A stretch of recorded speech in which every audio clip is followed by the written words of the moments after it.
2011 ஒரு சிடி ஒண்ணு மாட்டிக்குது. யார்கிட்ட? ஒரு சிடி ஒண்ணு மாட்டிக்குது ஜெயலலிதா. தம்பி இதெல்லாம் நான் பிரசன்னா சும்மா பேச மாட்டேன். எதுக்கு இவ்வளவு புக் எடுத்துட்டு வரேன்? எதுக்கு இவ்வளவு ஆதாரத்தோட வரேன்? 2011 ஒரு சிடி ஜெயலலிதா மாட்டிருச்சு. ஒரு போன் போகுது. நீலாங்கரைக்கு ஒரு போன். பனையூர் பண்ணையார் இருக்காரா? ஆமா. உன்னோட சிடி ஒண்ணு மாட்டிக்கிச்சு. நீ எனக்கு என்ன செய்யணுமா? நான் என்ன செய்யணும்? இங்க வா. பொது வெளியில மன்னிப்பு எல்லாம் கேட்டார் தெரியுமா உங்களுக்கு? அனில் குஞ்சு பொது வெளியில மன்னிப்பு கேட்டுச்சு. அப்ப ஜெயலலிதா சொன்னாங்க, வா எனக்கு நீ 54 தொகுதியில பிரச்சாரம் பண்ணணும். எத்தனை தொகுதியில?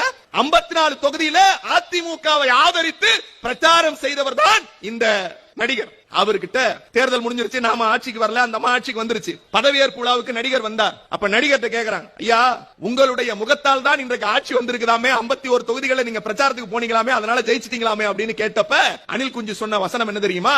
எப்படி ராமன் சீதையை மீட்க போன போது ராமேஸ்வரத்துக்கு நடுவே எப்படி அனுமானும் அவருடைய சேனைகளும் படை கட்டியதோ, அப்படி படை கட்டியவர்களுக்கு உதவியாக சிறு சிறு அணில் குஞ்சுகள் கல்லெடுத்து கொடுத்ததாம். அப்படி அம்மையார் ஜெயலலிதாவின் ஆட்சி அமைவதற்காக கல்லெடுத்து கொடுத்த அணில் குஞ்சுதான் நான் அவர் சொன்னார். அந்த அணில் குஞ்சு யார் ஆதரிச்சது?